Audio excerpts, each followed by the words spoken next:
എല്ലാവർക്കും എൻ്റെ നമസ്കാരം. സോഷ്യൽ ആങ്സൈറ്റി ഓവർകം ചെയ്യാൻ, സാമൂഹിക ഉത്കണ്ഠ ഓവർകം ചെയ്യുവാനുള്ള സാധാരണ CBTയിൽ ഉപയോഗിക്കാറുള്ള ടിപ്സാണ്. ചെറിയ കാര്യങ്ങളാണ്, ചെറിയ ടിപ്സാണ്. ഒരു നീളത്തിലുള്ള CBT തെറാപ്പിയെ കുറിച്ചല്ല ഞാൻ പറയുന്നത്. CBT തെറാപ്പി എല്ലാം നീളത്തിലുള്ളതാണെങ്കിലും കോഗ്നിറ്റീവ് ബിഹേവിയറൽ തെറാപ്പി എല്ലാം ലെങ്തി പ്രൊസീജിയർ ആണെങ്കിലും അവയെല്ലാം വന്നു നിൽക്കുന്നത് ഈ 6 ടിപ്സിനെ എങ്ങനെ പ്രാവർത്തികമാക്കാം എന്നുള്ളതിലാണ്. അപ്പോൾ ഈ 6 ടിപ്സിനെ എങ്ങനെ പ്രാവർത്തികമാക്കുന്നു എന്നുള്ളത് കോഗ്നിറ്റീവ് ബിഹേവിയറൽ തെറാപ്പി ഉപയോഗിച്ച് ചെയ്യുമ്പോൾ അത് ലെങ്തി ആവുകയും ഇത് മനസ്സിലാക്കി നിങ്ങൾ തന്നെ ചെയ്താൽ അതൊരു പക്ഷേ വേഗം മാറാൻ ചാൻസ് ഉണ്ട് എന്നും മനസ്സിലാക്കുക. അപ്പോൾ ഈ ടിപ്സ് ഉപയോഗിച്ച് നിങ്ങൾക്ക് നിങ്ങളുടെ സോഷ്യൽ ആങ്സൈറ്റിയെ മാറ്റുവാൻ കഴിയുമോ എന്നൊന്ന് ശ്രമിച്ചു നോക്കൂ. അതിനു മുമ്പ് ഈ ചാനൽ സബ്സ്ക്രൈബ് ചെയ്യുവാൻ മറക്കരുത്. നിങ്ങൾക്ക് എൻ്റെ വീഡിയോസിൻ്റെ നോട്ടിഫിക്കേഷൻ ലഭിക്കണമെന്നുണ്ടെങ്കിൽ ബെൽ ബട്ടൺ അമർത്തുവാനും മറക്കരുത്. നിങ്ങളുടെ കമൻറ്റിനായി ഞാൻ കാത്തിരിക്കുന്നു. നിങ്ങൾക്ക് കമൻറ്റിലൂടെ നിങ്ങളുടെ ചോദ്യങ്ങൾ ചോദിക്കാം. എന്നാലാവും വിധം ഞാൻ മറുപടി പറയാം. നിങ്ങളുടെ അഭിപ്രായങ്ങളും ഞാൻ പ്രതീക്ഷിക്കുന്നു. സോഷ്യൽ ആങ്സൈറ്റി എന്ന് പറഞ്ഞാൽ പേടിയാണ്. സാമൂഹിക സാഹചര്യങ്ങളെ പേടിക്കുന്നു. മറ്റുള്ളവർ എന്നെക്കുറിച്ച് എന്ത് വിചാരിക്കും എന്ന് പേടിക്കുന്നു. മറ്റുള്ളവർ എന്നെ ജഡ്ജ് ചെയ്യുമോ എന്ന് പേടിക്കുന്നു. സോഷ്യൽ സാഹചര്യങ്ങളിൽ പോകുമ്പോൾ ഞാൻ തളർന്നു പോകുമോ, എനിക്ക് ആങ്സൈറ്റി അറ്റാക്ക് വരുമോ, എനിക്ക് ഹാർട്ട് ബീറ്റ് കൂടുമോ എന്നെല്ലാം പേടിക്കുന്നു. ഈ പേടിയെ ആദ്യം ഫേസ് ചെയ്യാം. ആങ്സൈറ്റി ഒരു കാരണവശാലും ശാരീരികമോ മാനസികമോ ആയി നിങ്ങളുടെ ശരീരത്തിനോ മനസ്സിനോ ഒരു ദോഷവും വരുത്തുന്നില്ല. പതിയെ പതിയെ ഞാൻ ഈ പേടിയെ ഫേസ് ചെയ്താൽ എൻ്റെ പ്രശ്നം പൂർണ്ണമായും മാറും എന്നുള്ളത് കൃത്യമായി മനസ്സിലാക്കി. കോഗ്നിറ്റീവ് ബിഹേവിയറൽ തെറാപ്പിയിൽ എക്സ്പോഷർ തെറാപ്പിയാണത്. നിങ്ങൾ വീണ്ടും വീണ്ടും ആ സാഹചര്യത്തിലേക്ക് ചെല്ലുമ്പോൾ നിങ്ങളുടെ പ്രശ്നം പതിയെ പതിയെ മാറുന്നു എന്നർത്ഥം.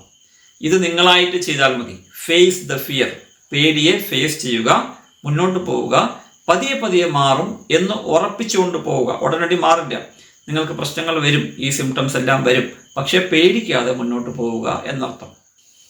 രണ്ടാമത്, ഈ നെഗറ്റീവ് ചിന്തകൾ വീണ്ടും വീണ്ടും വരും. അവിടെ പോയാൽ അവരെന്നെ എങ്ങനെ കാണുന്നു, ഞാൻ പോകണോ, അവിടെ വെച്ച് എനിക്ക് ഈ സംഭവങ്ങൾ ഉണ്ടാകുമോ, എനിക്ക് കയ്യും കാലും വിറയ്ക്കുമോ, എൻ്റെ നെഞ്ചിടിപ്പ് കൂടുമോ, മറ്റുള്ളവരത് ശ്രദ്ധിക്കുമോ, എൻ്റെ ശാരീരികമായിട്ടുള്ള ലക്ഷണങ്ങൾ മറ്റുള്ളവർ മനസ്സിലാക്കുമോ എന്നെല്ലാം ഉള്ള ചിന്തകൾ തുടർച്ചയായി നമുക്ക് വന്നുകൊണ്ടേയിരിക്കുന്നു.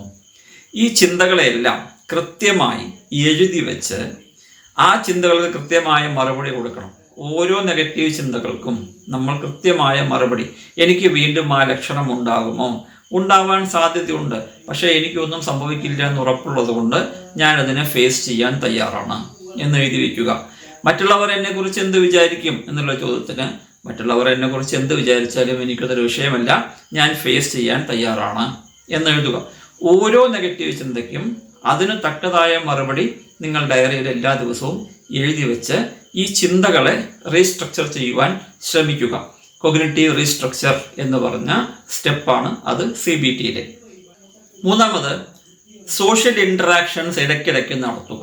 ഫേസ് ദ ഫിയർ എന്നുള്ളതിനേക്കാളും ഒരു ചെറിയ പതിപ്പാണിത്. നമ്മുടെ കൂട്ടുകാരുമായി ഇടയ്ക്കിടയ്ക്ക് പോയി സംസാരിക്കുക, ചെറിയ ചെറിയ ഗ്യാതറിങ്ങിൽ പോവുക, ഒരു ചെറിയ ചായക്കടയിൽ പോയി കുറേ നേരം ഇരിക്കുക, വേറൊരു ഐസ്ക്രീം പാർലറിൽ പോയി കുറേ നേരം ഇരിക്കുക, അവിടെ ഫ്രണ്ട്സിൻ്റെ കൂടെ പോയി ഇരിക്കുക. ഇങ്ങനെ ചെറിയ ചെറിയ ഗ്യാതറിങ്, ചെറിയ ചെറിയ ആളുകൾ കൂടുന്ന സ്ഥലത്ത് പോയിരുന്ന് അവിടെ ഈ സാഹചര്യവുമായി പൊരുത്തപ്പെടുവാനുള്ള മാനസികാവസ്ഥ.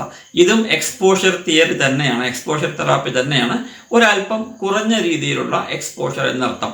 ഇത് ചെയ്തു കഴിഞ്ഞ് മെയിൻ എക്സ്പോഷറിലേക്ക് പോകുന്നതായിരിക്കും കുറച്ചുകൂടി നല്ലത്.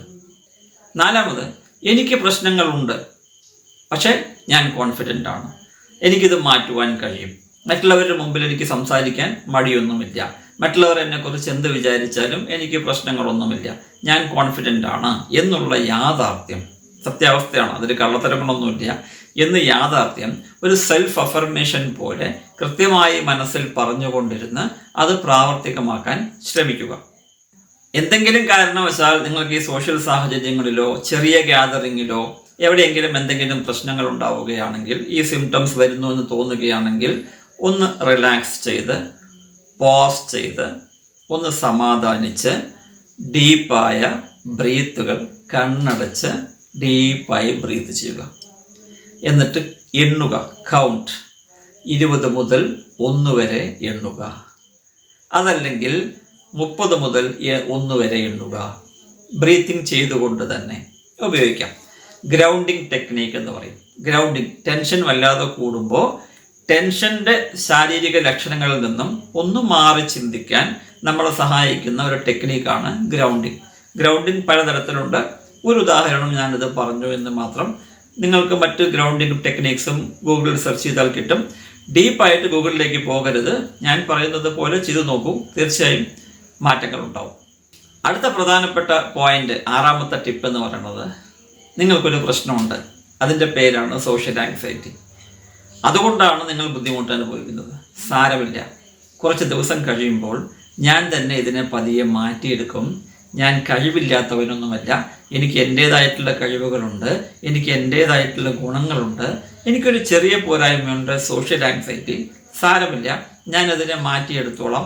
അതിനായി ഞാൻ എന്നെ പഴിക്കുന്നില്ല, അതിനായി ഞാൻ എന്നെ വെറുക്കുന്നില്ല, അതിനായി ഞാൻ എന്നെ എപ്പോഴും മോശം ഭാഷകൾ ഉപയോഗിച്ച് ചീത്ത പറയുന്നുമില്ല. Sorry, it's okay Anand, it's okay Anand, you are also a human being. നീയും മനുഷ്യനാണ്, നിനക്കതിനൊരു പ്രശ്നമുണ്ട്, സാരമില്ല എന്ന് സ്വയം സഹാനുഭൂതിയോടുകൂടി പറഞ്ഞുകൊണ്ടിരിക്കുക. ഫെയിലിയർ എല്ലാം വരും. ഈ പ്രശ്നങ്ങളെല്ലാം വരുമ്പോൾ നമ്മളൊരു പക്ഷേ പോകണമെന്ന് വിചാരിച്ച സ്ഥലത്ത് പോകാൻ കഴിഞ്ഞില്ലെന്ന് വരാം. സാരമില്ല, അടുത്ത പ്രാവശ്യം ചെയ്യാൻ പറ്റും.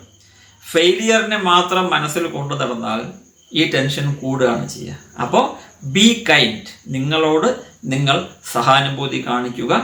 നമ്മളെല്ലാവരും മനുഷ്യരാണ്, നമുക്ക് എല്ലാവർക്കും പ്രശ്നങ്ങൾ വരും, നമ്മളെല്ലാവരും അതിനെ ഫേസ് ചെയ്യും, പതിയെ അതിനെ ഓവർകം ചെയ്യും.